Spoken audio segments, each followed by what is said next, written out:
Beyond presents Spoilers for The Old Wives' Tale by George Peele.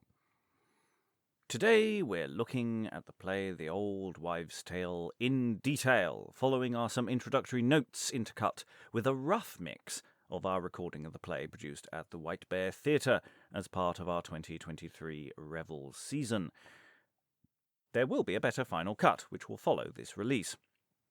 If you want to just enjoy our production, stop listening now and wait for that release. Or if you're listening to this in the future, you can hunt for that episode in the podcast list. This is an exercise that some listeners won't enjoy, especially ones who don't want to be spoiled. If it ain't for you, move on. But if you're still listening, let's enter Spoilerland. Spoilers, do not enter here. There are bears, grizzly bears. Grrr. Yes, I think I might need to lie down. Okay, The Old Wives' Tale, sometimes called The Old Wife's Tale by people who are wrong. I will go into that later. It is a pleasant conceited comedy played by the Queen's Majesty's Players, written by George Peele, and dates to around 1593. That makes it one of the latest surviving plays for both playwright and company, even though both will live on a reasonable number of years. More of that kind of thing in other episodes you can find in the show description. But let's stick to this play. The audio of the play is based on, as I said earlier, a rough mix from our live show, so there might be a few textual variations, and it won't be as polished as the final release. There are no scene divisions in the original text, and because of the way the action flows, it's hard to sensibly put Eddie in, partly because it is a story within a story that is being told by the framing story. So, yes, let's start at the beginning. The Old Wives' Tale is a play told within a play. It opens with three lost travellers in the woods: Antic, Frolic, and Fantastic. Antic is worried about his friend Frolic, who's quite scared because they're lost in the woods. How now, fellow Frolic? What, all aboard? Doth this sadness become thy madness? What, though we have lost our way in the woods, yet never hang thy head as though thou hadst no hope to live till tomorrow, for Fantastic and I will warrant thy life tonight for 20 in the 100. That's good odds, Frolic. Take 20 in the 100, get yourself killed, you'll clean up. Anyway, Frolic explicates his fear, repeating for the audience their location, in case the production hasn't got any leafy gobos. Antic and Fantastic, as I am Frolic Franion, never in all my life was I so dead slain. What? To lose our way in the wood, without either fire or candle, so uncomfortable. Oh, Chalum, oh, terror, oh, Maria, oh, Neptune. Fantastic lays a little bit of backstory context for their being in the woods in a blink and you'll miss it kind of way. Not that any of that detail really matters, but their master has just got married, and perhaps they've just sort of wandered off from the party. Why makes you it so strange, seeing Cupid have led our young master to the fair lady, and she is the only saint that he hath sworn to serve? What resteth then, but we commit him to his wench, and each of us take his stand up in a tree, and sing out our ill fortune to the tune of O Man in Desperation. Let's climb a tree and sing out for help. Or, Antic proposes, we should take heart from an old proverb. Desperately spoken, fellow Frolic in the dark, but seeing it falls out thus, let us rehearse the old proverb. Now the proverb is probably designed to be spoken, as it's a response to the dialogue, and hearing the words clearly explicates the thought. Three merry men, three merry men, three merry men be we. I in the wood, thou on the ground, and and Jack sleeps in the tree. 3 merry men and 3 merry men, and 3 merry men we. I in the wood, and thou on the ground. And Jack sleeps in the tree. I.e., you can sleep up a tree if you like. We're sleeping on the ground. In our audio version, this was rendered as a song. 'Cause. 3 merry men and 3 merry men and 3 merry men, wee. I in the wood and thou on the ground, and Jack sleeps in the tree. 3 merry men and 3 merry men and 3 merry men, wee. I in the wood and thou on the ground, and Jack sleeps in the tree. Then there is a noise of a dog barks. Oh, hush, a dog in the wood, or a wooden dog. Oh, comfortable hearing. I had even a leaf the chamberlain of the White Horse had called me up to bed.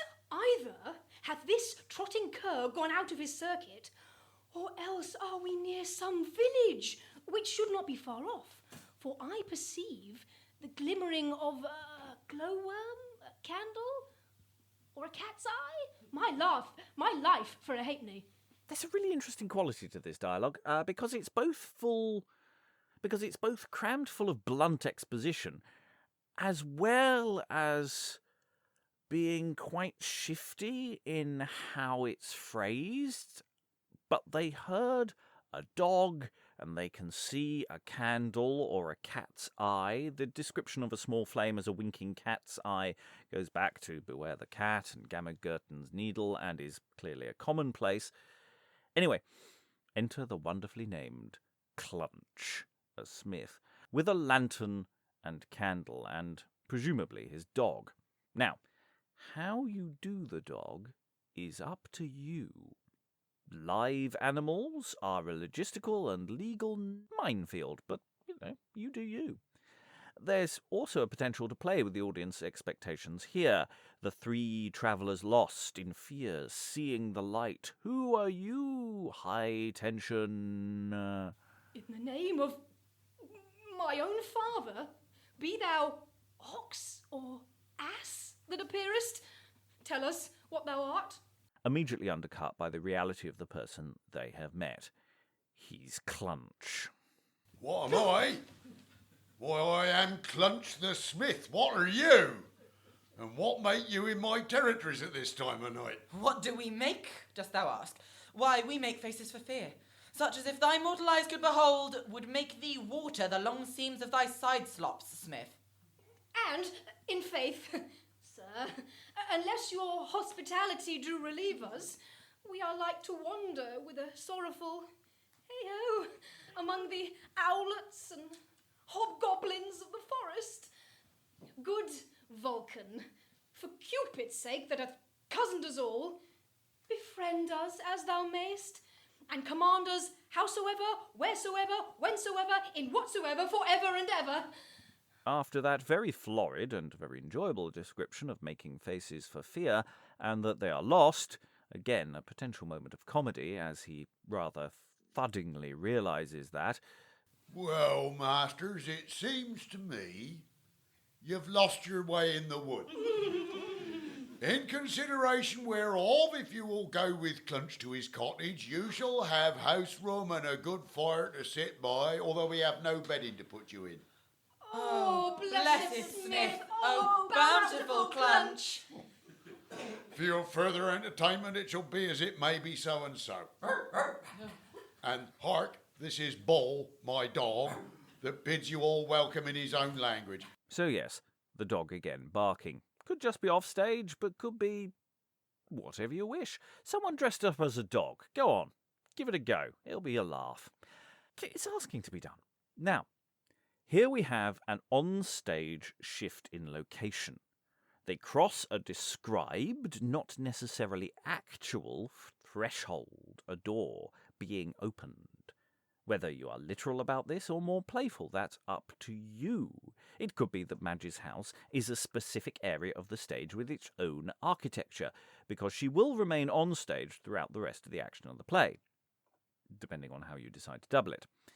A corner of the stage that shall remain forever Madge.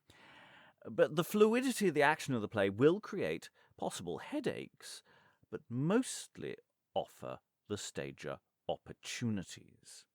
Anyway, an in-action location shift from exterior, the woods, to interior, Madge's cottage, and we meet Madge and her cooking. Come, take heed for stumbling on the threshold. Open door, Madge. Take in visitors. Welcome, Clunch. Oh, and good fellows all that come with my goodman for my goodman's sake. Come on, sit down. Here is a piece of cheese and a pudding of my own making. Thanks, Gamma. A good example for the wives of our town. Gamma, thou and thy goodman sit lovingly together.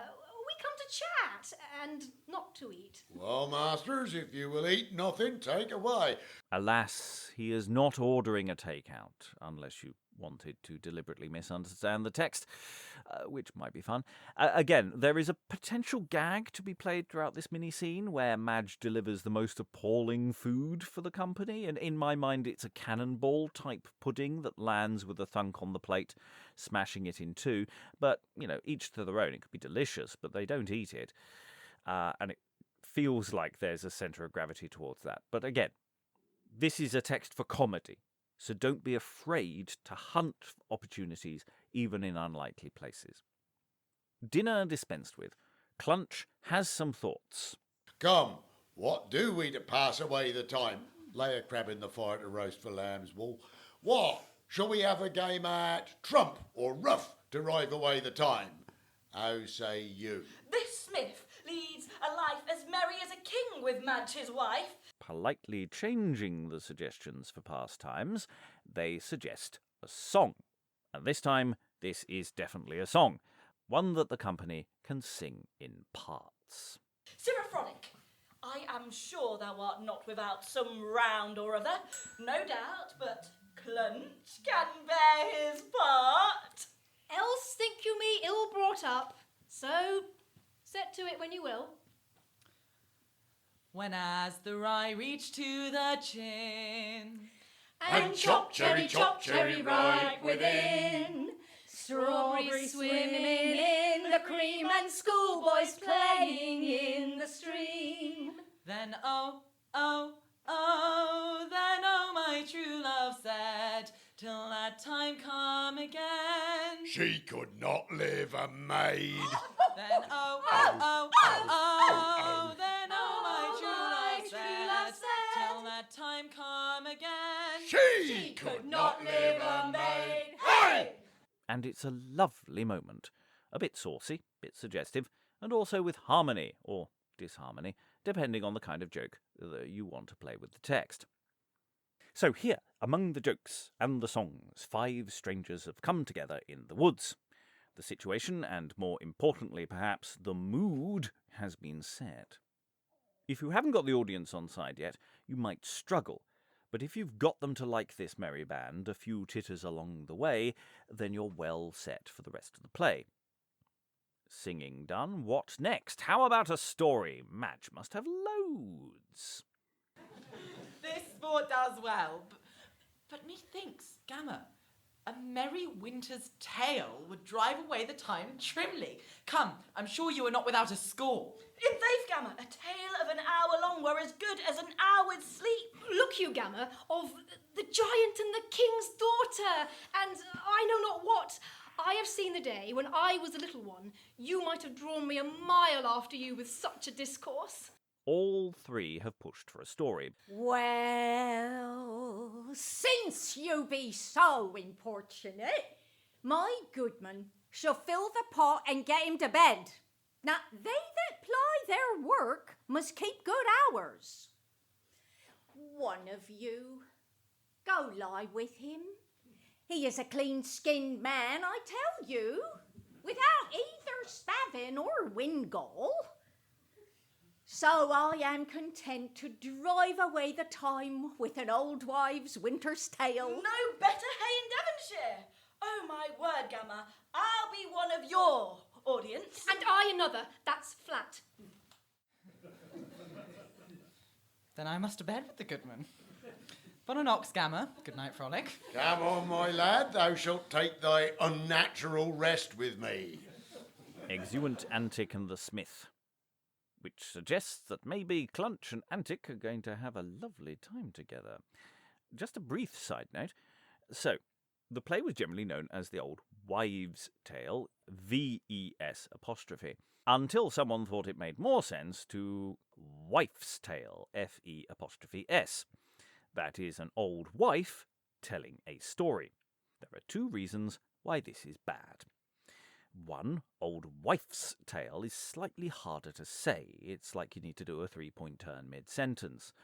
Two, as has just been stated, With an old wives' winter's tale. literally in the dialogue, they are hearing an old wives' winter's tale. With an old wives' winter's tale. It's literally the title of the play is in the text of the play. An old wife is indeed telling an old wife's tale. With an old wives' winter's tale. So, to call it the old wife's tale is A, irritating to say, and B, clearly missing the point. So they're new mermaids. I mean, it's on the title page, for fuck's sake. Yet, this vantage shall we have of them in the morning, to be ready at the sight thereof extempore. Before the story begins, Madge sets some basic house rules, which is, you have to make the proper appreciative noises as I tell this story. Speaking as someone who's done a fair amount of storytelling in the past, I concur. Now, this bargain, my masters, must I make with you, that you will say, and to my tale, so I shall know you are awake. Content, Gamma, that will we do. Ground rules set, Madge begins to tell her story. But she gets a bit muddled as she goes.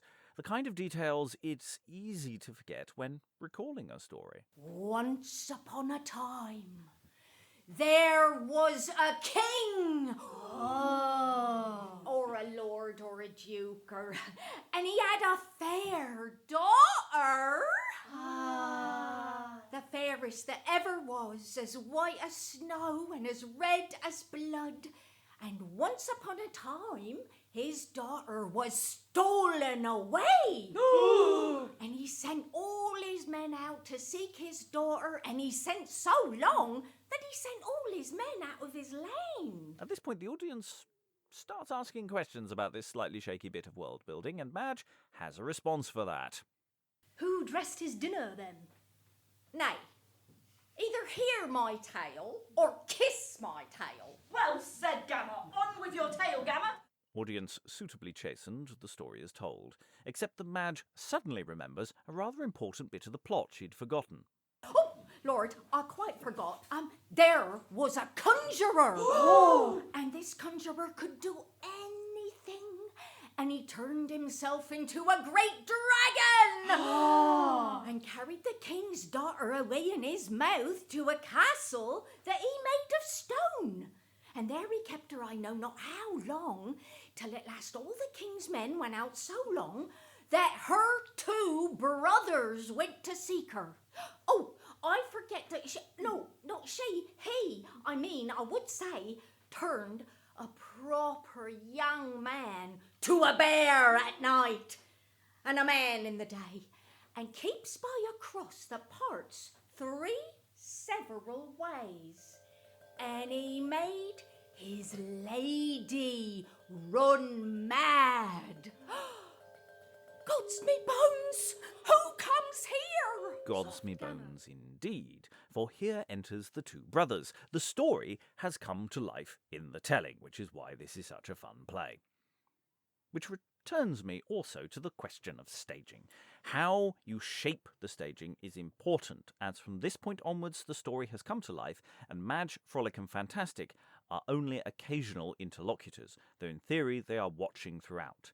Now, as stated earlier, they might be given a prominent place in the corner of the stage, or you could do something more dynamic with their moving around and maybe assisting with some of the mechanics of the staging, handing or clearing props, playing some of the minor characters or supernumeraries in the action, though they can't do that very fully.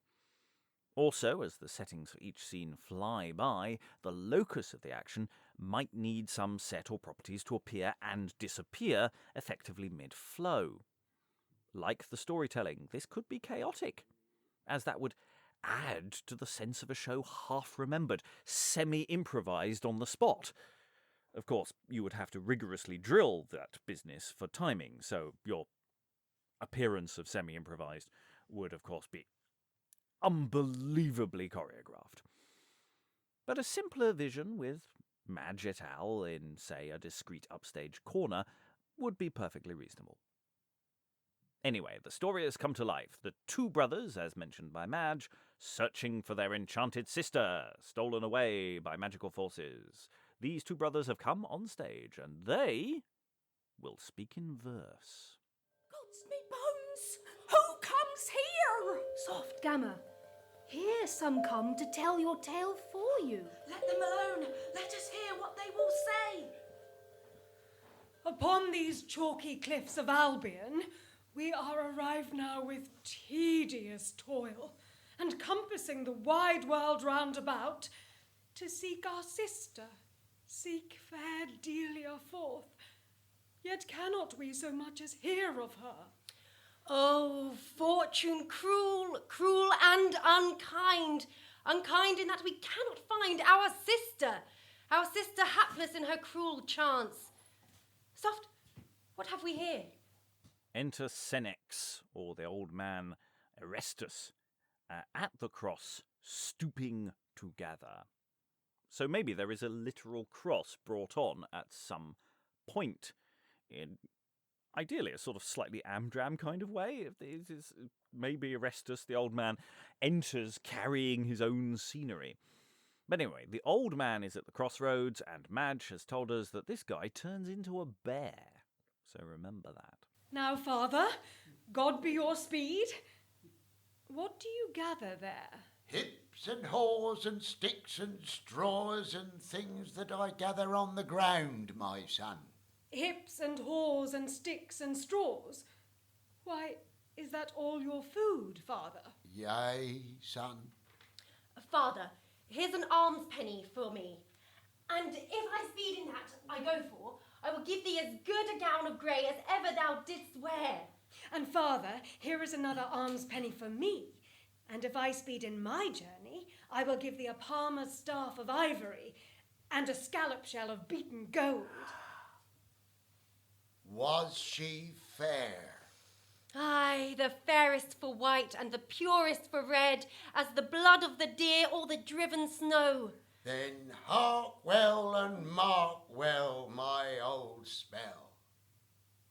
Be not afraid of every stranger. Start not aside at every danger. Things that seem are not the same. Blow a blast at every flame, and when one flame of fire goes out, then come your wishes well about. If any ask who told you this good, say, the white bear of England's wood. Brother, heard you not what the old man said? Be not afraid of every stranger. Start not aside for every danger. Things that seem are not the same. Blow a blast at every flame. If any ask who told you of this good, say the white bear of England's wood. Well, if this do us any good, well fare the white bear of England's wood. Exeunt the two brothers. So anyone who's into old stories or fantasy narratives, or in the UK pantomime, will recognise this kind of thing. It's a central element of Into the Woods, and here you can see it's old even in drama. So they have given a gift to the wise man of the crossroads, and in return they have been given this clue. Two things to note here. Big theme in the play is paying forward. Giving generously to strangers will be rewarded. Being stingy will not. It is a good lesson, and is echoed in plays like Thomas Cromwell, as well as A New Wonder, A Woman Never Vexed, and various other plays in the future. 2. Here we hit a slightly jarring note for a modern production, one that will sound throughout the text and might need adjustment for performance. It's the black versus white beauty standard. We have here a fair maid whose whiteness is virtuous, and this is told slightly problematically by the white bear of England's wood. Now, that's a polar bear, but you can see how it would land badly if not framed or tweaked. Anyway, our polar bear turning chap is left to lament his lot. The wicked sorcerer Sacrapant has made his wife run mad. Now, sit thee here and tell a heavy tale, sad in thy mood and sober in thy cheer. Here sit thee now and to thyself relate the hard mishap of my most wretched state. In Thessaly I lived in sweet content until that fortune wrought my overthrow. For there I wedded was unto a dame that lived in honour, virtue, love, and fame. But Sacrapant, that cursed sorcerer, being besotted with my beauteous love, my dearest love, my true betrothed wife, did seek the means to rid me of my life. But worse than this, he with his chanting spells did turn me straight unto an ugly bear. And when the sun doth settle in the west, then I begin to don my ugly hide, and all the day I sit, as now you see, and speak in riddles all inspired with rage, seeming an old and miserable man, and yet I am in April of my age. Here enter Vernalia, his lady, Mad, who runs on and runs off again. There is a recurring gag here of people sort of entering and exiting in fairly random ways. How we are interpreting Mad here is another issue, but it's a very goon show sort of moment. She runs, and pathetically he says,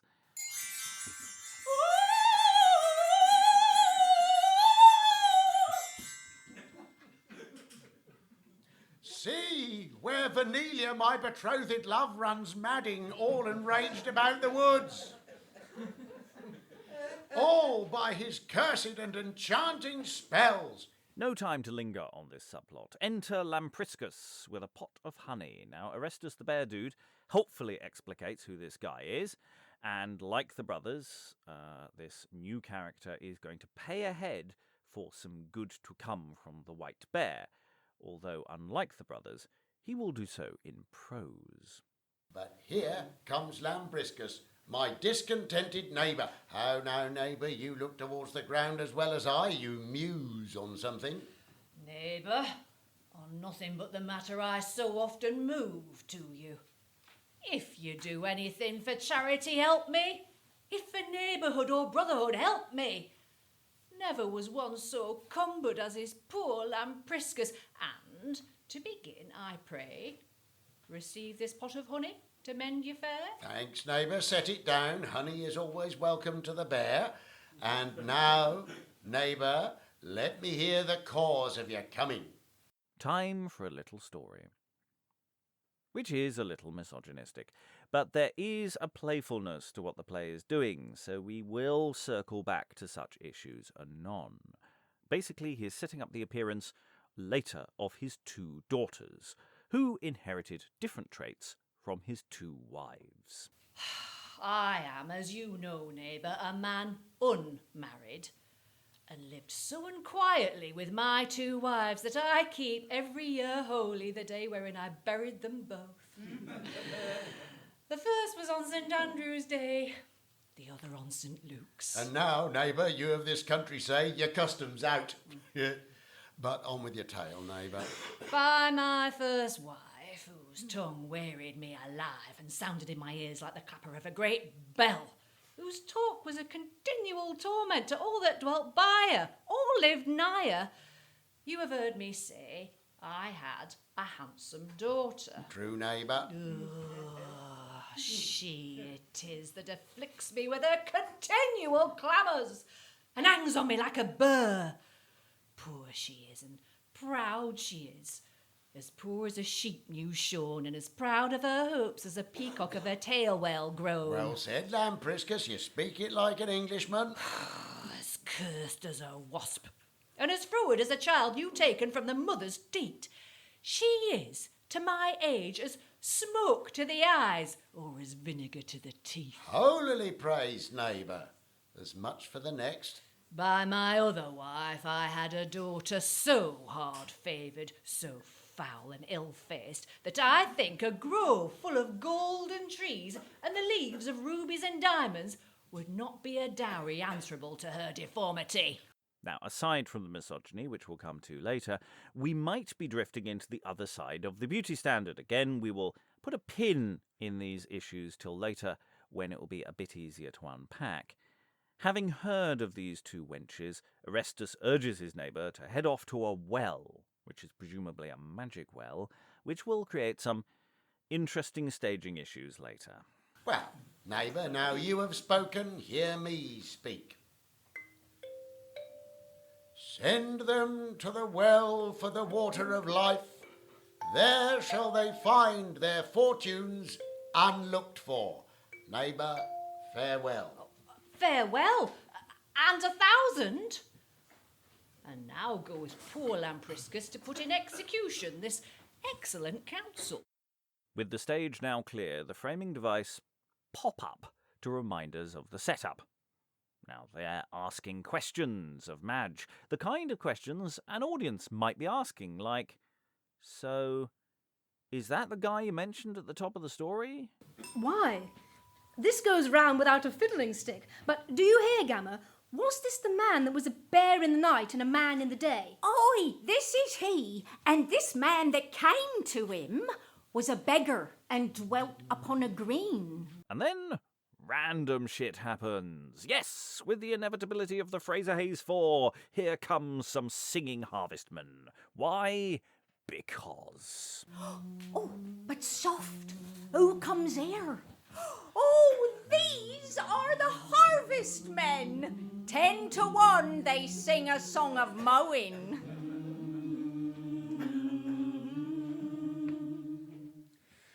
Oh, ye the lovely lovers be, pray you for me.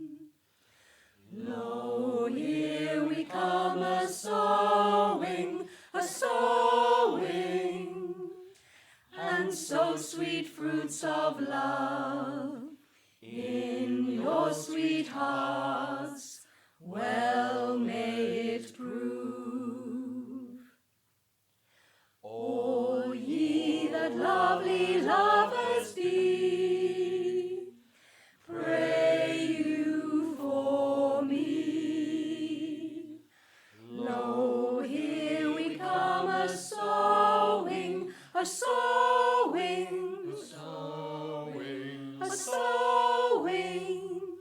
Lo, here we come a-sowing, and sow sweet fruits of love in your sweet hearts. Well may it prove. Exhument harvestmen. That's it. They just come on, sing a song, and fuck off again. Again, all the songs are about sex. Joking aside, this is partly just a random thing to be random because the play likes random. But it probably also has an additional function to cover a scene change or costume change. The doubling of this play is tricky to unpack. We can't be certain about pretty much any of it. But we can assume that everyone is throwing clothing on and off like mad backstage. That there is a song here suggests that maybe one of the next characters to enter was played by one of the people who's just left. Anyway, enter Huanebango with his two-handed sword, and Booby, to be discussed, the clown.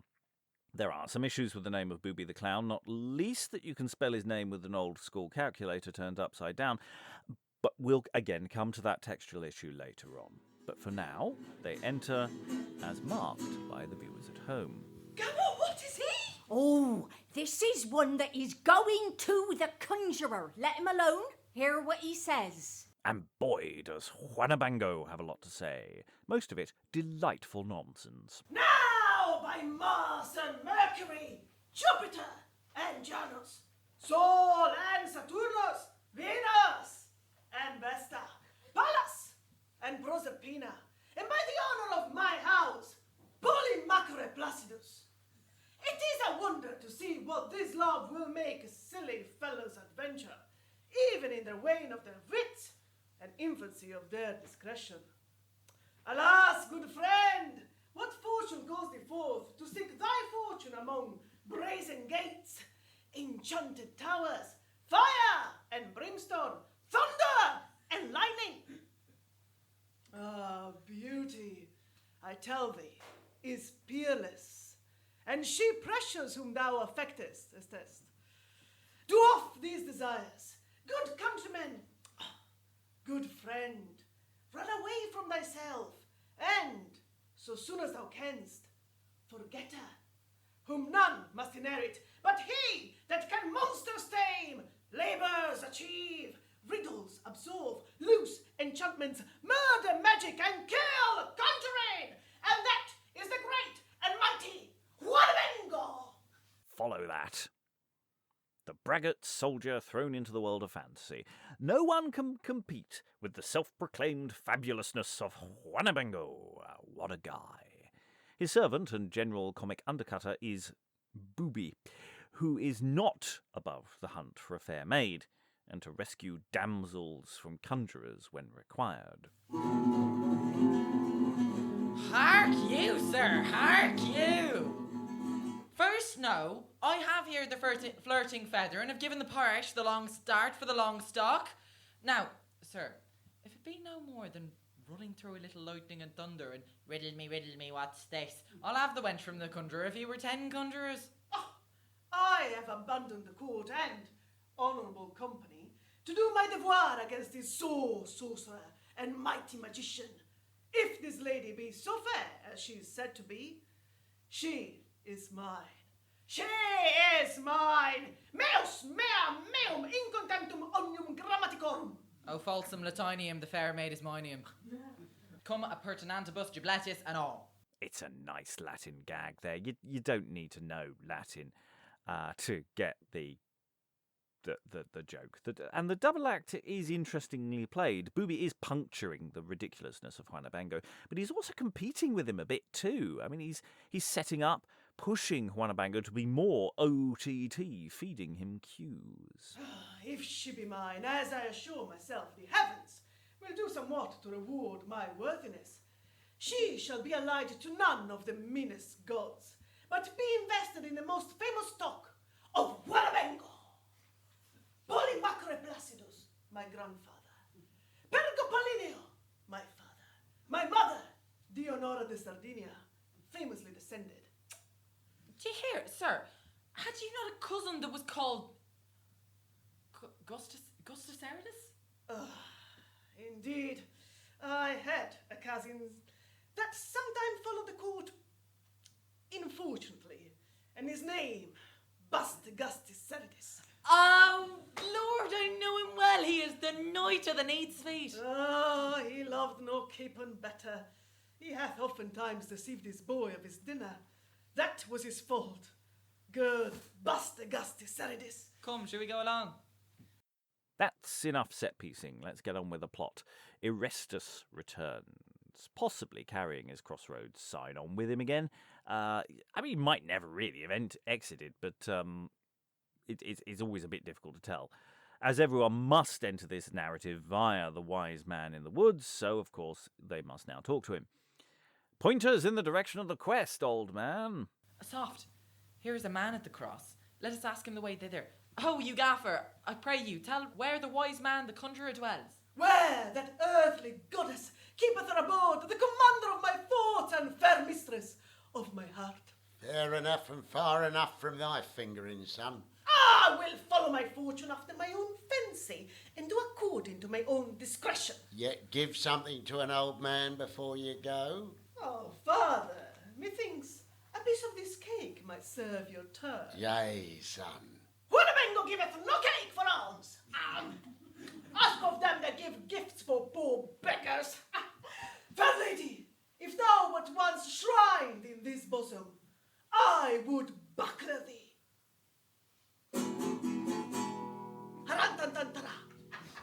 exit Huanebango.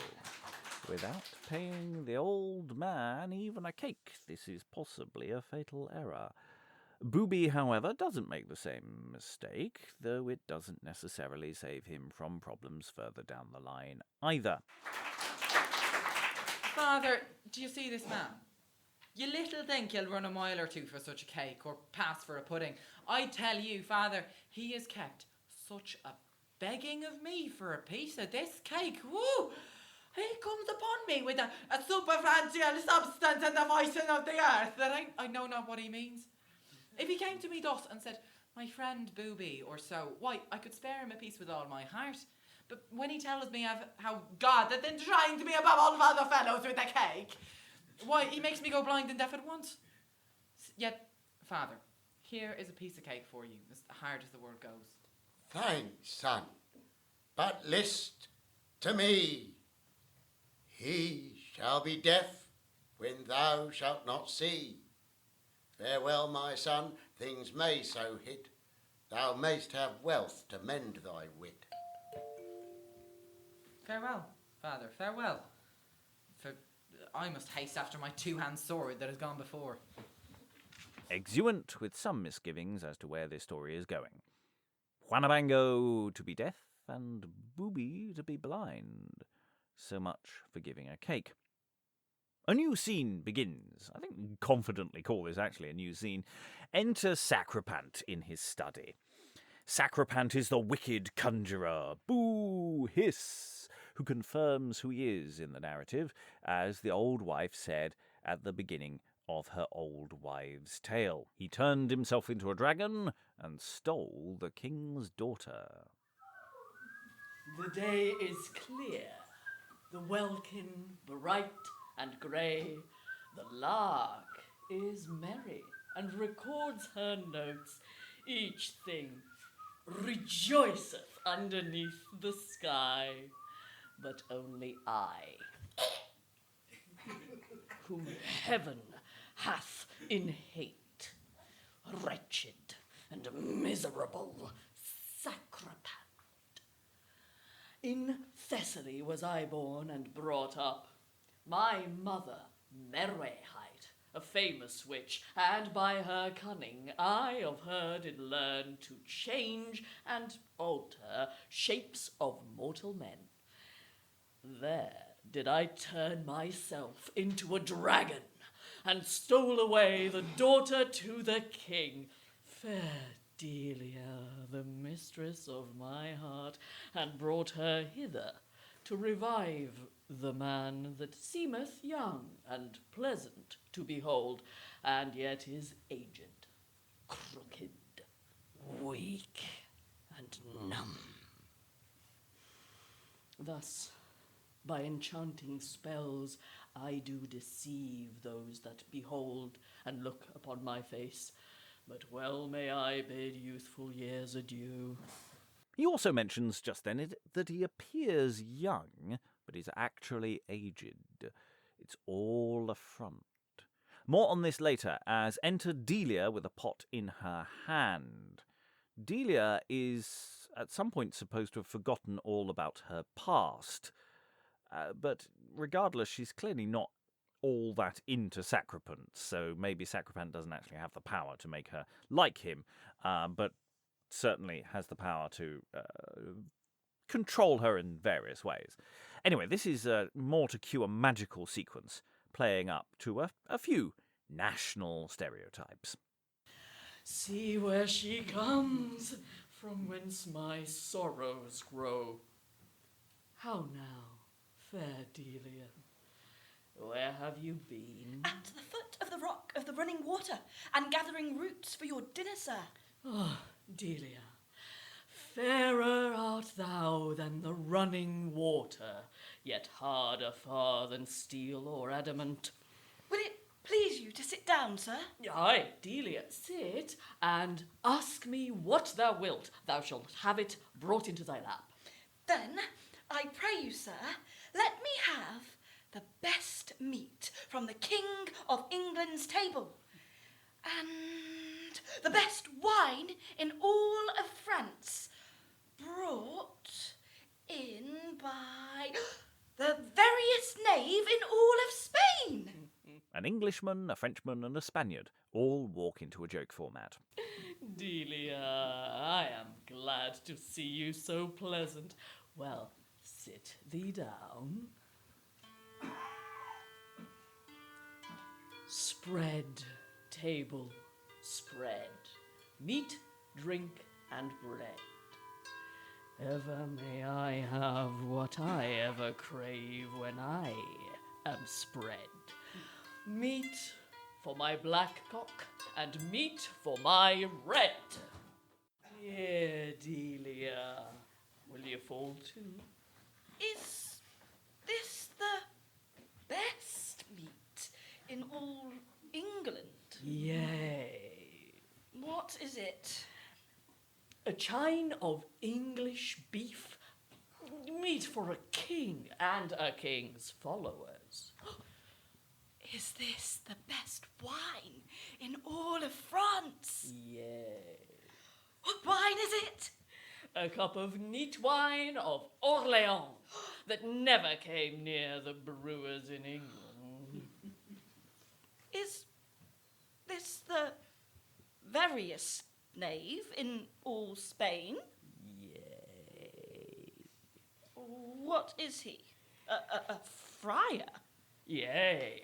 A friar indefinite and a knave infinite. Then I pray ye, Sir Friar, tell me before you go, which is the most greediest man in England? Ah, the miserable and most covetous usurer. Hold you there, friar. And here we hit the punchline. That's what this was all for, and the play doesn't even give us the punchline. When asked who's the greediest Englishman, either Sacrapant stops him from saying someone topical, or the playwright expects the clown to add a name extempore. A different name every night. All a long setup for such a payoff, but a perfectly serviceable gag even today. Anyway, back to the plot. There's a plot. And the two brothers enter looking for their sister. Sacrapant hides her and steals away. But soft, who have we here? Delia, away, be gone. Delia, away! For beset are we, but heaven or hell shall rescue her from me. Brother, was not that Delia did appear? Or was it but her shadow that was here? Sister, where art thou? Delia, come again. He calls that of thy absence doth complain. Call out, Calipha, that she may hear, and cry aloud, for Delia is near. Near? Oh, where? Hast thou any tidings?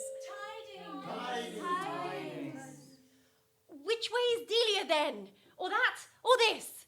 This. And may we safely come where Delia is? Yes. Brother, remember you the white bear of England's wood. Start not aside for every danger, be not afeard of every stranger. Things that seem are not the same. Brother, why do we not then courageously enter? Then, brother, draw thy sword and follow me. Having survived an echo scene, so many echo scenes in early modern drama, the brothers have been pointed in the correct direction and remembered the white bear, go forth, be brave, etc. Unfortunately, enter Sacrapant the conjurer. It lightens and thunders, and the second brother falls down. What, brother? Dost thou fall? Aye, and thou too, Calipha. First brother falls down. Enter two furies, and they are captured by the conjurer. Boo hiss. Adeste demones! Away with them! Go carry them straight to Sacrapanto's cell, there in despair and torture for to dwell. These Athenores, sons of Thessaly, that come to seek Delia, their sister, forth, but with a potion I to her have given, my arts have made her to forget herself. In case you hadn't figured that out earlier. Sacrapant then removes a piece of turf from the ground and shows a light in a glass. What is this light? It's a plot device, my child. See here, the thing which doth prolong my life. With this enchantment, I do anything, and till this fade my skill shall still endure.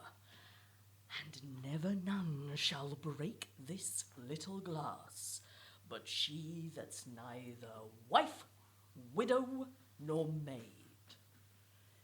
Then cheer thyself, this is thy destiny, never to die but by a dead man's hand.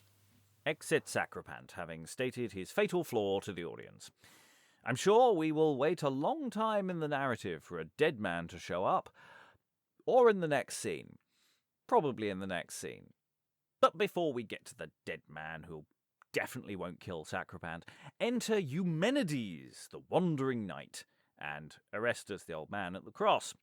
Yes, just after the exit of the Furies, we have the entry of Eumenides. Madge really has muddled the classical references up here. Anyway, Eumenides is also hunting for Delia. Everyone's looking for Delia, his lost love, and he must therefore talk to the bloke at the crossroads. Though no money explicitly changes hands here, there is a hint of the paying forward nature of the plot. Tell me, time. Tell me just time. When shall I Delia see? When shall I see the lodestar of my life?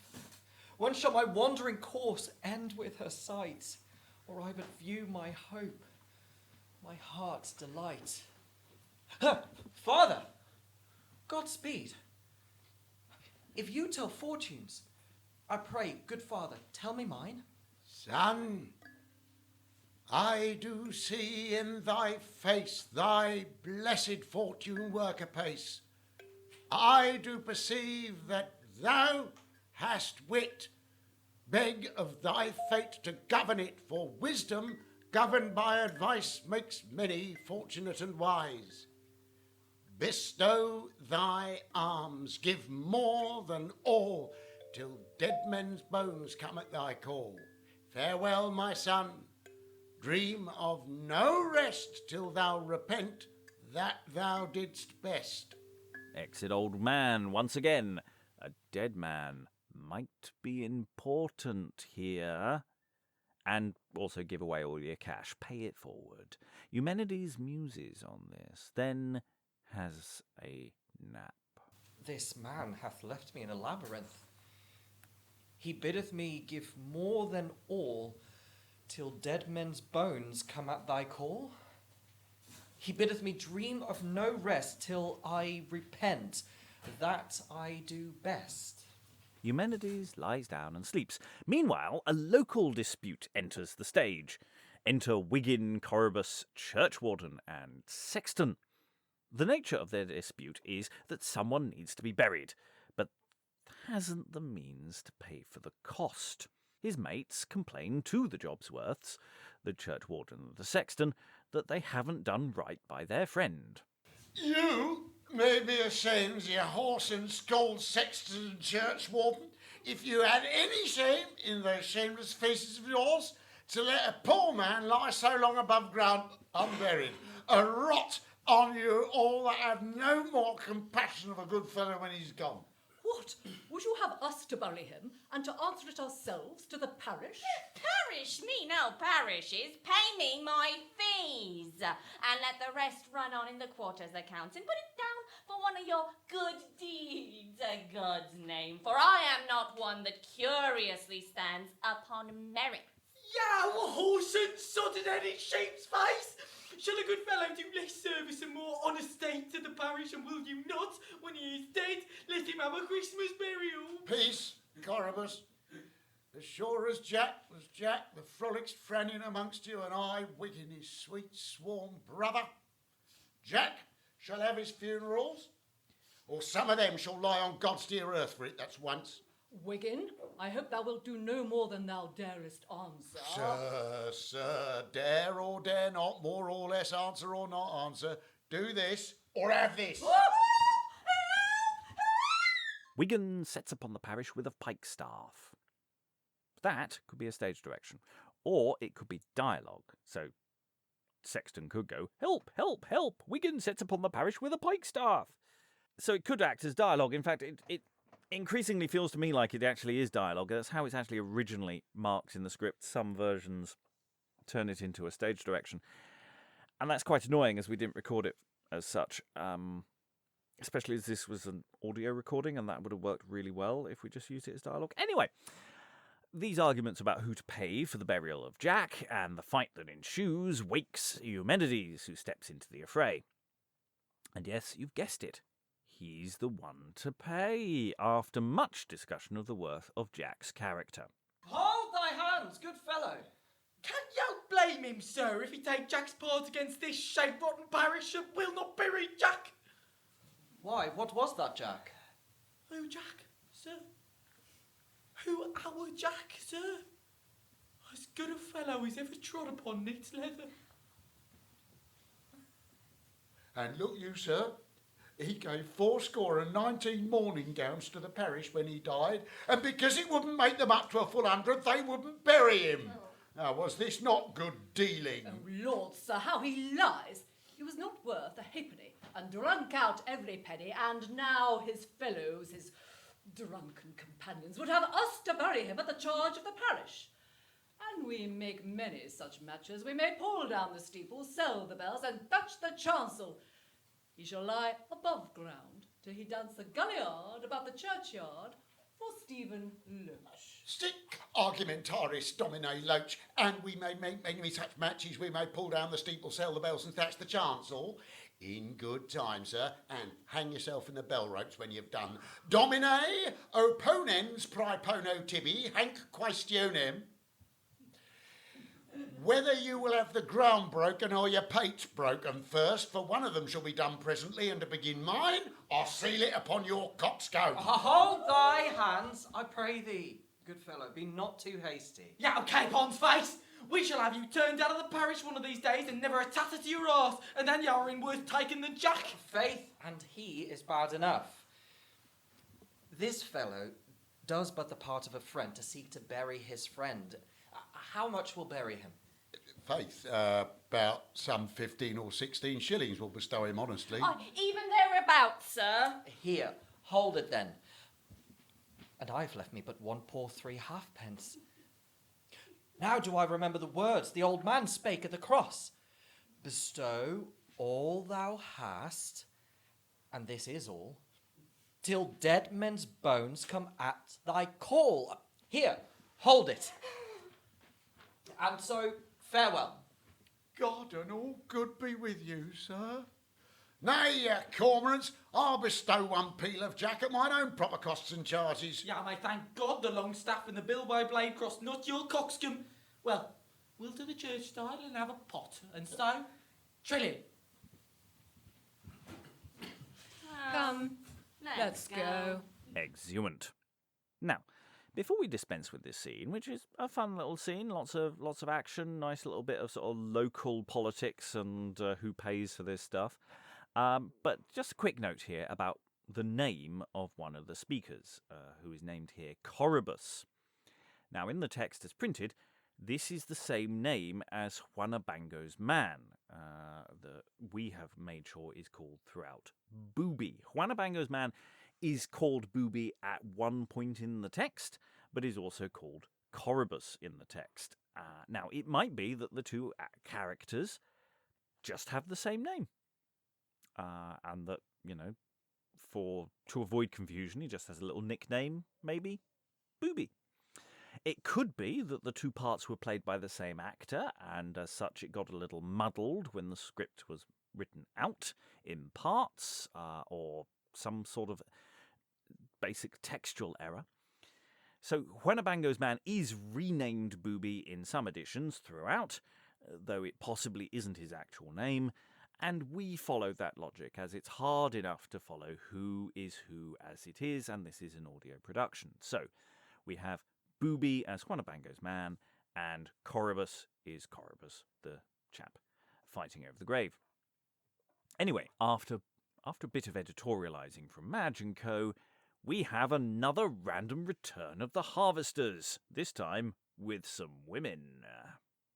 But hark you, Gamba, methinks this Jack bore a great sway in the parish. Oh, this Jack was a marvellous fellow. He was but a poor man, but very well beloved. You shall see anon what this Jack will come to. Soft, who have we here? Our amorous harvesters! Aye, let us sit still and let them alone. Lo, here we come a-reaping, to reap our harvest fruit. And thus we pass the year so long, and never be we mute. And never be we mute, and never be we mute, and never be we mute, and never be we mute. And never be we mute, and never be we mute, and never be... Exeunt the harvestman. Again, innuendo aplenty there. I don't know if there are any gestures. And possibly it's there again for a doubling reason.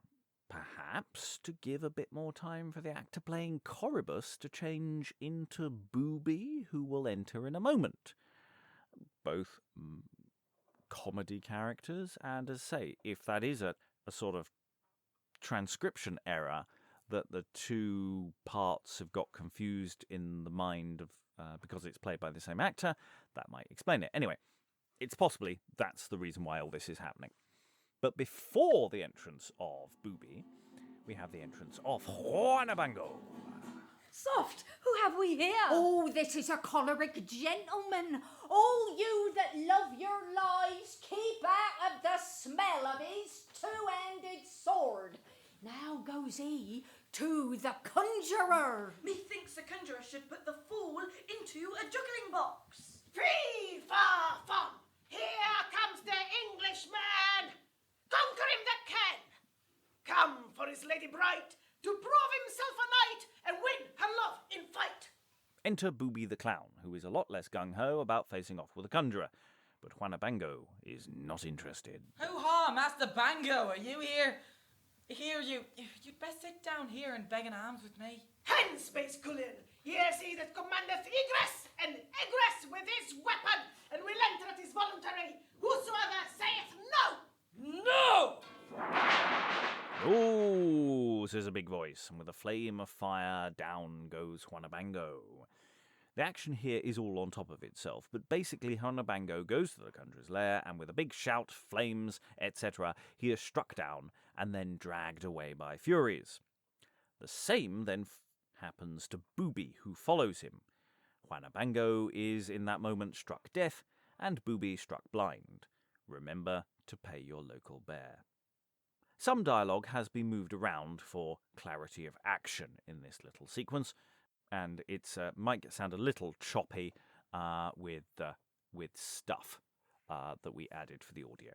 So with that, they kissed and spoiled the edge of as good a two-hand sword as ever God put life in. Away with him into the open fields to be a ravening prey to crows and kites.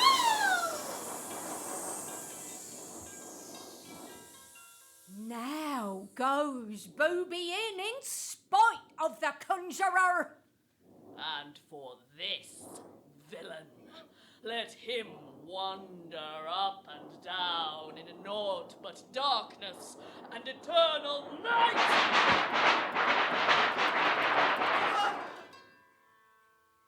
Hast thou slain Juan a slashing knight, and robbed poor Booby of his sight? Hence, villain, hence! Exit Booby. And the mention of his own name there has been changed from Corebus, as stated earlier, so that is an editorial change that we made. I think it's the only direct editorial change to the text until a much more problematic moment later on. Sacrapant is left on to recap his wicked devices towards Delia and her brothers. She is all definitely forgetty at this point. I thought she already was, but it's actually not wholly clear as to the moment when she's all forgetty. But anyway, her brothers are working the soil, and she is to be their tormentor. Now, I have unto Delia given a potion of forgetfulness, that when she comes, she shall not know her brothers. Lo, where they labour like to country slaves with spade and mattock on this enchanted ground. Now will I call her by another name, for never shall she know herself again until that Sacrapant hath breathed his last. See where she comes. Come hither, Delia. Take this goad. Here hard at hand 2 slaves do work, and dig for gold. Gore them with this, and thou shalt have enough. Good sir, I know not what you mean. She hath forgotten to be Delia, but not forgot the same she should forget. But I will change her name. Fair Beresynthia, so this country calls you. Go ply these strangers, wench. They dig for gold. Oh, heavens! How am I beholding to this fair young man? But I must ply these strangers to their work. See where they come. And enter the 2 brothers, in their shirts with spades digging, and she, not recognising them, stands ready with the goad to give them a poke. It's a long, sharp stick, usually used to prod cattle. Oh, brother, see where Delia is. Oh, Delia, happy are we to see thee here? What tell you me of Delia, prattling swains? I know no Delia, nor know I what you mean. Ply you to your work, or else you're like to smart. Why, Delia, knowest thou not thy brothers here? We come from Thessaly to seek thee forth, and thou deceivest thyself, for thou art Delia. Yet more for Delia? Then take this and smart. What, feign you shifts for to defer your labour? Work, villains, work! It is for gold you dig. Peace, brother, peace. This vile enchanter hath ravished Delia of her senses clean, and she forgets that she is Delia. Leave, cruel thou, to hurt the miserable. Dig, brother, dig, for she is hard as steel. But wait. As they dig, they see a light in a glass under a little hill. Yes, the light hidden earlier by Sacrapant, dug up by the orders of Sacrapant. This isn't dumb at all. Not at all. Madge, your story makes no sense. Stay, brother. What hast thou descried? Away, and touch it not! 'Tis something that my lord hath hidden there. Delia covers the plot device again. Enter Sacrapant to clear the scene. Well said. Thou pliest these pioneers well. Go get you in, you labouring slaves. Come. Beresynthia, let us in likewise, and hear the nightingale record her notes. Exeunt. And so we know how this story is going to end now, and ribbing aside, this is all good stuff. The point is, the plot is contrived. It's a fairy story told by someone in a house in the woods. Of course it's hokey. Anyway, enter Zantippa, the cursed daughter, to the well with a pot in her hand. Now remember at the top of the play when the neighbour to the white bear told of his 2 daughters by 2 different wives? This is one of them, Zantippa, with her half-sister following shortly. They will be careering into the Huanebango plot any moment now. Now, for a husband, house and home, God send a good one or none I pray God. My father had sent me to the well for the water of life, and tells me if I give fair words, I shall have a husband.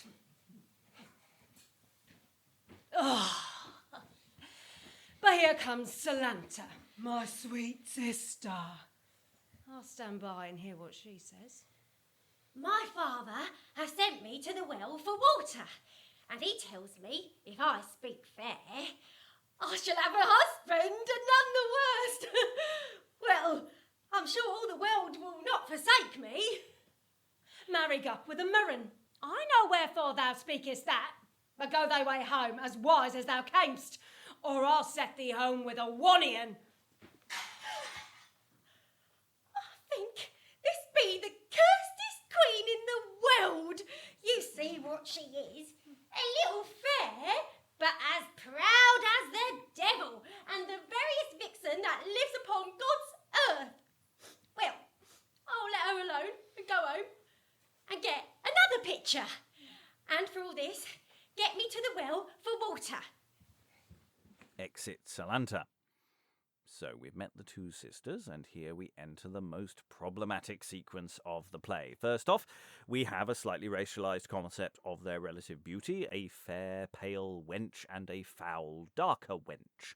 Those following the play will have noticed a slight change to Salanta's first speech. My father has sent me to the well for water, and he tells me if I speak fair, I shall have a husband and none the worst. All well and good, but the line originally continued, "Well, though I am black, I am sure all the world will not forsake me, and as the old proverb is, though I am black, I am not the devil." We changed that to, well, I'm sure all the world will not forsake me. Which, though not very good, isn't quite so awful.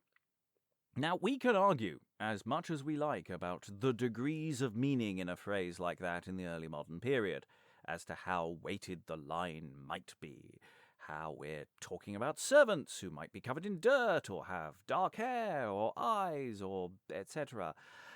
But even if that were a reasonable argument, and I think there's a lot of debate there as to whether it is, it doesn't hold for a modern production, so peeps, just change it. Of course, it's difficult to completely remove this issue. The white-black beauty standard is buried deep into the text, and we also get the additional problems of misogyny towards the female characters here, and also some questions of ableism as well. As ever, with such issues in a text, there are opportunities as well as burdens, and there might be something done here with the framing story to question how events play out.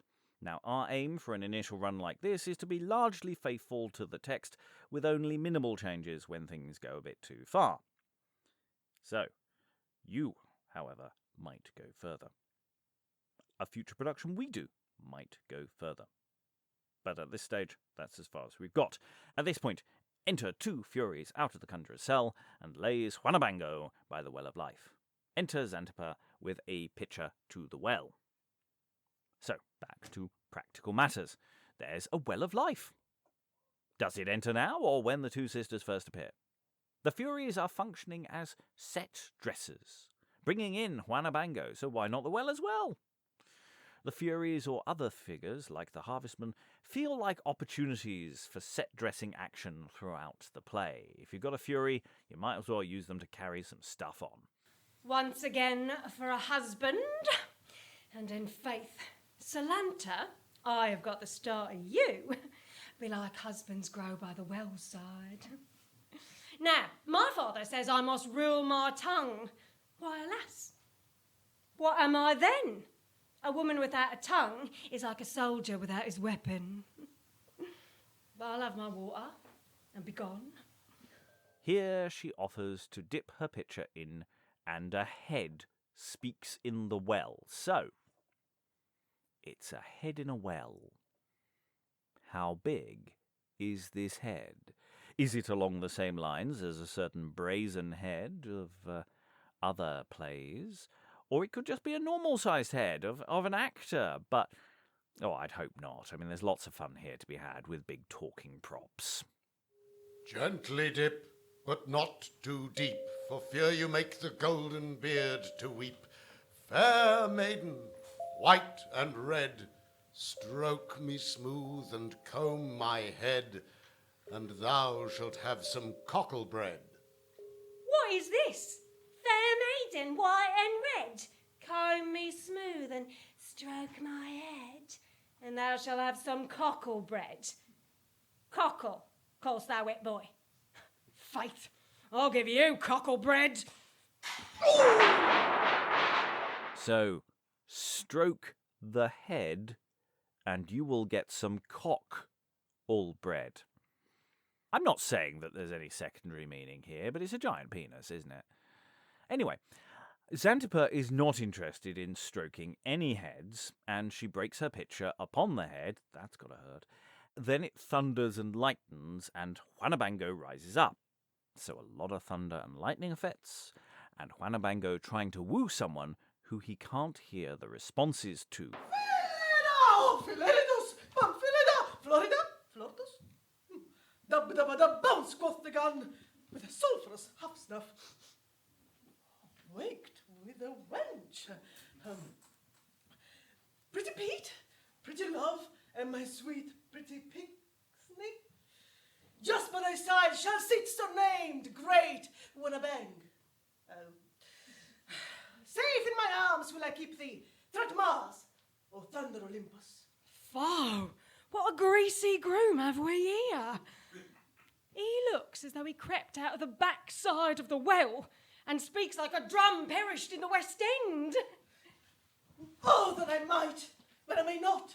Woe to my destiny, therefore. Kiss that I clasp, but I cannot. Tell me, my destiny, wherefore? Oh. Now I have my dream. Did you never hear so great a wonder as this? 3 blue beans in a blue bladder. Rattle, bladder, rattle. I'll now set my countenance, and to her in prose, it may be this rim-rum rough is too rude an encounter.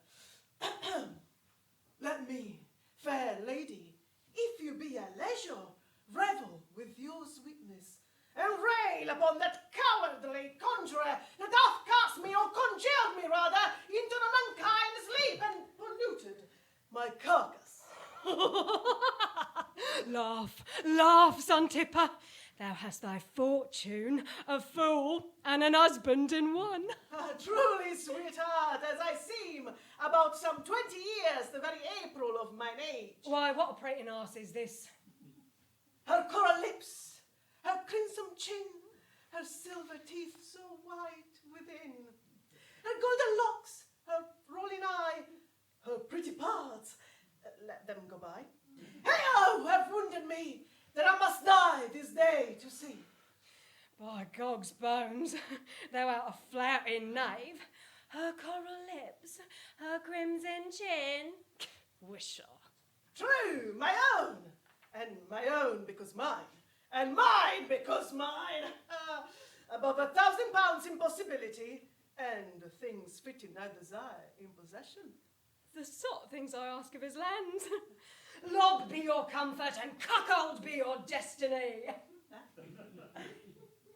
Hear you, sir, and if you will have us, you had best say so betime. Ah, true, sweetheart, and I will royalise thy progeny with my pedigree.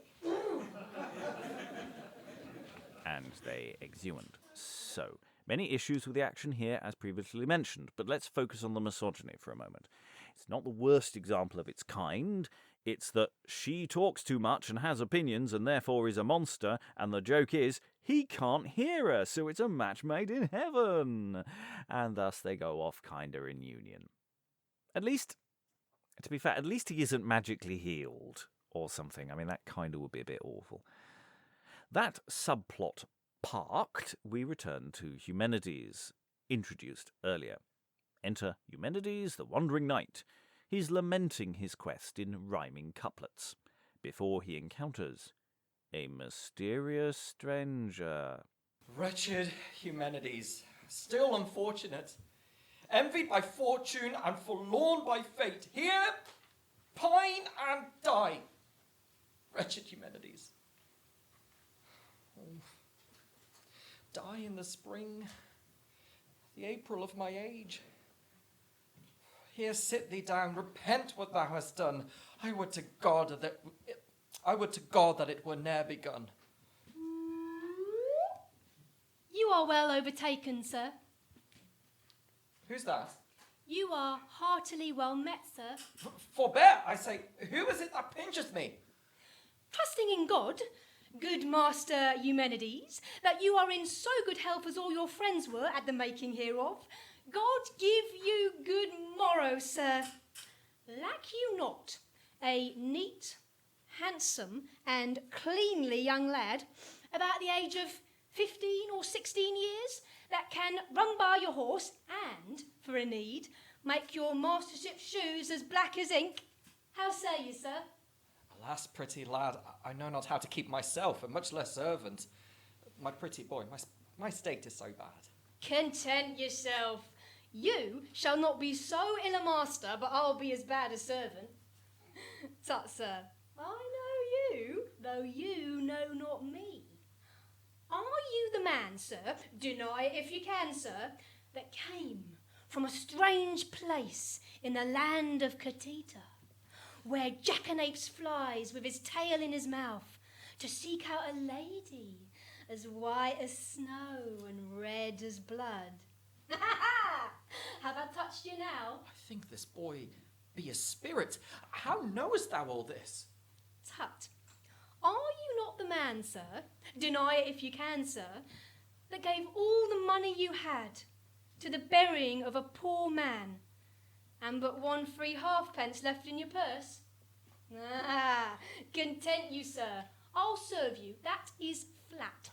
Well, my lad, since thou art so importunate, I am content to entertain thee, not as a servant, but a co-partner in my journey. But whither shall we go? For I have not any money more than 1 bare 3 halfpence. Well, master, content yourself, for if my divination be not out, that shall be spent at the next inn or alehouse we come to. For, master, I know you are passing hungry. Therefore, I'll go before and provide dinner until that you come. No doubt but you'll come fair and softly after. I go before, I'll follow thee. But do you hear, master? Do you know my name? No, I promise thee not yet. Why, I am Jack. Jack? Why, be it so then. Okay, lots of things to decide when staging this scene. Are the audience in on who Jack is from the start, or should it creep up on them as it does Eumenides? Jack is pinching Eumenides when he first appears. So is he supposed to be invisible as a spirit at that moment? I would say yes, and that his identity should be pretty clear, but technically we don't get that confirmation until he says his name is Jack, as is this opening gambit ends. Anyway, the scene shifts around them again.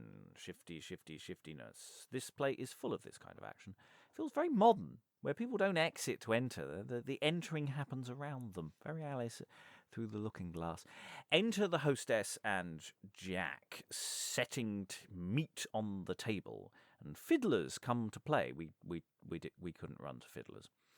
Eumenides walks up and down and will eat no meat.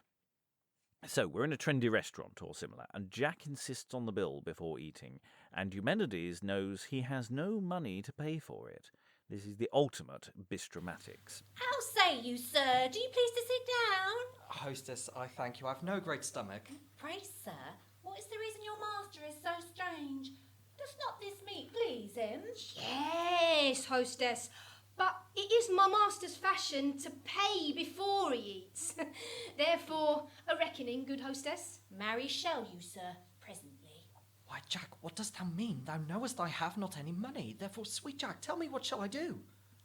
Well, master, look in your purse. By faith, it is folly, for I have no money. Why, look you, master.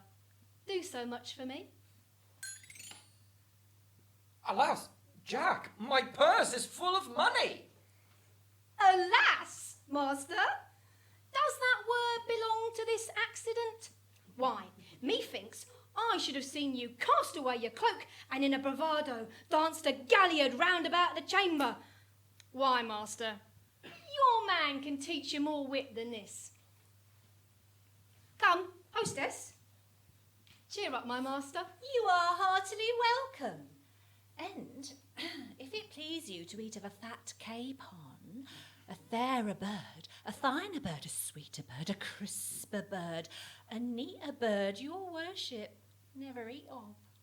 Thanks, my fine, eloquent hostess. But hear you, master, one word by the way. Are you content I shall be halves in all you get in your journey? I am Jack. Here is my hand. Enough, master. I ask no more. Come, hostess, receive your money, and I thank you for my good entertainment.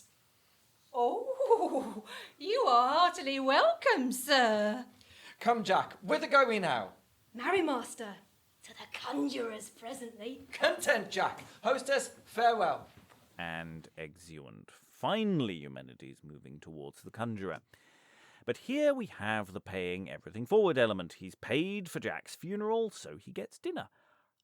But there was one significant moment in that scene. Are you content I shall be halves in all you get in your journey? I am Jack. Here is my hand. This is fairy tale logic, remember, so if you promise something, it is binding. Anyway, we return to the well. Scene change somehow. Has the well been on throughout? Did they throw a tablecloth over it to make it into a table in the tavern? I don't know. This staging must be fluid and swift. You might rehearse the scene changes more than the scenes some days, and that is not a bad thing. You could kill this play with anything other than instant scenes shifting, okay? Listen to that. That's not a suggestion, that's an order, okay? Anyway, enter Booby and Silanta, the foul wench, to the well for water. Again, the joke here is Booby is blind, and so can't see how ugly his potential mate is. Ha ha ha! Especially awkward if she is supposed to be a person of colour within the logic of the word foul. Come, my duck, come. I have now got a wife. Thou art fair, art thou not? My Booby, the fair is still alive, make no doubt of that. Come, wench, are we almost at the well? Aye, Booby, we are almost at the well now. I'll go fetch some water. Sit down while I dip my pitcher in. The head comes up with ears of corn, and she combs them in her lap. Silanta is happy to stroke head, apparently. Gently dip, but not too deep, for fear you make the golden beard to weep. Fair maiden, white and red, comb me smooth and stroke my head, and thou shalt have some cockle bread. A second head comes up, full of gold, which she combs into her lap. Gently dip, but not too deep, for fear thou make the golden beard to weep. Fair maid, white and red, comb me smooth and stroke my head, and every hair a sheaf shall be, and every sheaf a golden tree. Oh, see, Booby, I have combed a great deal of gold into my lap and a great deal of corn. Well said, wench. Oh, now we shall have just enough. God send us coiners to coin our gold. But come, shall we go home, sweetheart? Nay, come, Booby, I will lead you. So, Booby, things have well hit. Thou hast gotten wealth to wend thy wit. Exeunt. So, Booby and Silanta, having been sprayed by seed and a golden shower from a big giant head, go off together. You don't have to lean in too hard, as it were, into this. It could all be very innocent. Really.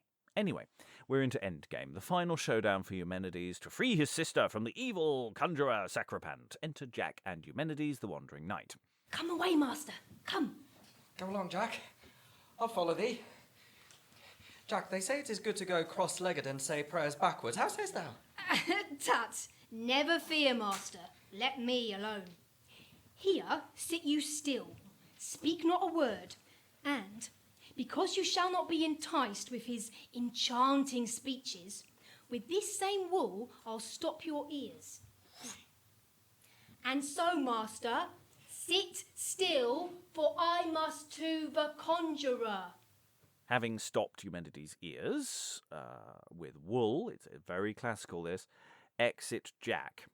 Enter Sacrapant, the conjurer, to the wandering knight, who of course can't hear the conjurer approach. How now? What man art thou that sittst so sad?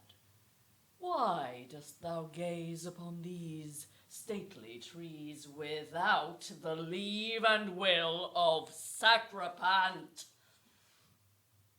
What, not a word but mum?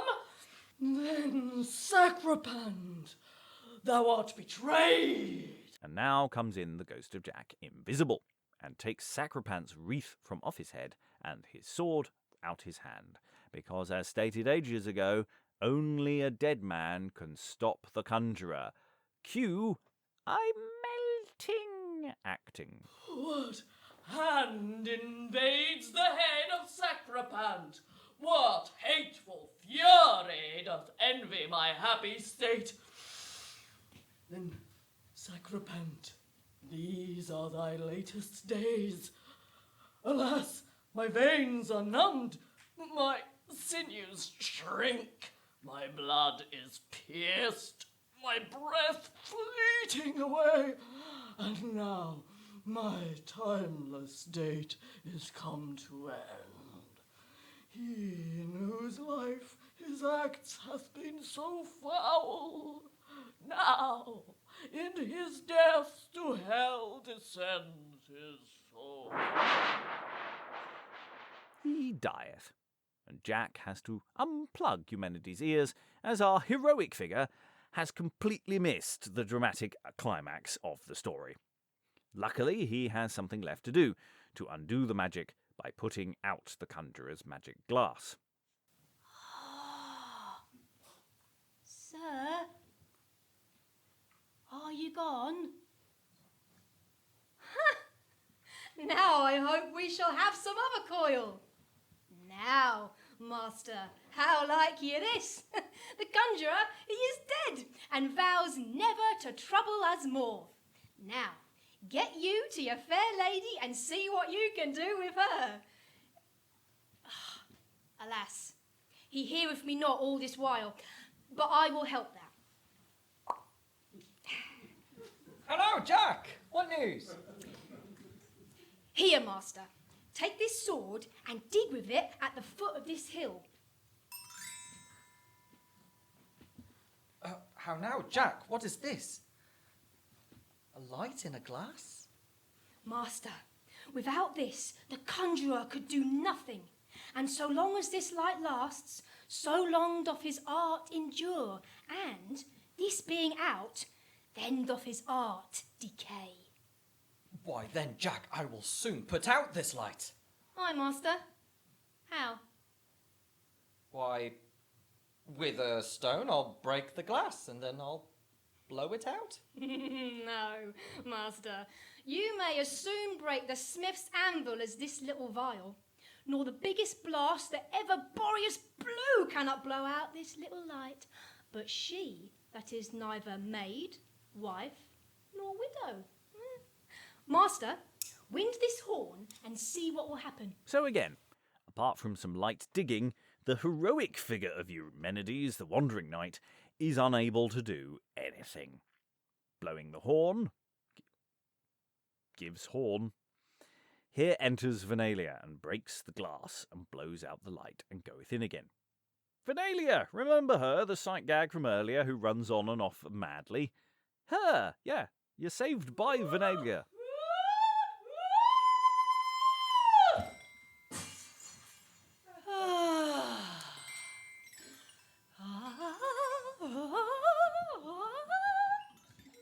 All is well. Or is it? Delia still needs some Sleeping Beauty stuff to awake. So, master, how like you this? This is she that ran madding in the woods. Venelia, his betrothed love that keeps the cross. And now, this light being out, all are restored to their former liberty. And now, master, to the lady that you have so long looked for.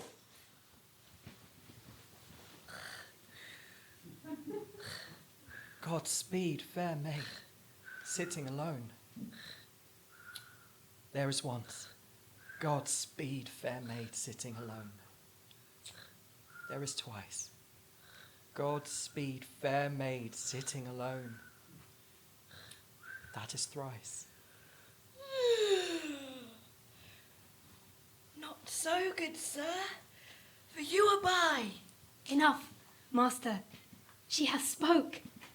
Now I will leave her with you. Thou fairest flower of these western parts, whose beauty so reflecteth in my sight, as doth a crystal mirror in the sun. For thy sweet sake I have crossed the frozen Rhine. Leaving fair Po, I sailed up Danube as far as Sabre, whose enhancing stream cut twixt the Tartars and the Russians. These have I crossed for thee, fair Delia. Then grant me that, which I have sued for long. Thou, gentle knight, whose fortune is so good, to find me out and set my brothers free. My faith, my heart, my hand I give to thee. Thanks, gentle madam. But here comes Jack. Thank him, for he is the best friend that we have. How now, Jack, what hast thou there? Enter the ghost of Jack, with a head in his hand. Yes, Jack returns with a severed head. But it's the head of the old man of the woods, because, as he kept saying, his appearance was a lie created by his magic. Marry, master, the head of the conjurer. Why, Jack, that is impossible. He was a young man. Master, so he deceived them that beheld him. But he was a miserable, old, and crooked man. Though to each man's eye he seemed young and fresh. For, master, this conjurer took the shape of the old man that kept the cross, and that old man was in the likeness of the conjurer. But now, master, wind your horn. Enter Venelia, who hangs around vaguely. The two brothers, who interact with the scene, and Erestus, who does literally nothing, doesn't say a damn thing. Anyway, the family is reunited and all is well. Or is it? Welcome, Erestus. Welcome, fair Venelia. Welcome, Thalia and Caliphor both. Now have I heard that I so long have sought. So saith fair Delia, if we have your consent. Valiant Eumenides, thou well deservest to have our favours. So let us rejoice that by thy means we are at liberty. Here may we joy each in other's sight, and this fair lady have her wandering night. So, master, now you think you have done, but I must have a saying to you. You know you and I were partners. I to have half in all you got. Why, so thou shalt, Jack. Why then, master, draw your sword, part your lady. Let me have half of her presently.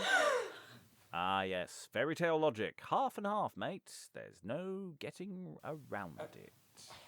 Why, I hope, Jack, thou dost but jest. I promise thee half I got, but not half my lady. But what else, master? Have you not gotten her? Therefore divide her straight, for I will have half. There is no remedy. Well, ere I will falsify my word unto my friend, take her all. Here, Jack, I'll give her thee. Nay, neither more nor less, master, but even just half. Before I will falsify my faith unto my friend, I will divide her. Jack, thou shalt have half. Oh, be not so cruel unto our sister, gentle knight. Oh, spare fair Delia, she deserves no death. Content yourselves, my word is passed to him. Therefore, prepare thyself, Delia, for thou must die. Then farewell, world. Adieu, Eumenides. Delia understands fairy tale logic, so she's fine with the whole being chopped in half thing. Of course. I mean, it's fine, you know. You made a promise, so... Yeah. So, Eumenides offers to strike, and the ghost of Jack stays him, in a kind of comedy Abraham and Isaac kind of way. If you squint a bit. Stay! Master! It is sufficient. I have tried your constancy. Do you now remember, since you paid for the burying of a poor fellow? Aye, very well, Jack. Then, master, thank that good deed for this good turn. And so God be with you all. And Jack leaps down into the ground and disappears. So you might need a trap if you do the exit as stated. I mean, best case, you'd need a trapdoor. Otherwise, just sort of disappear spookily. Ooh. Jack!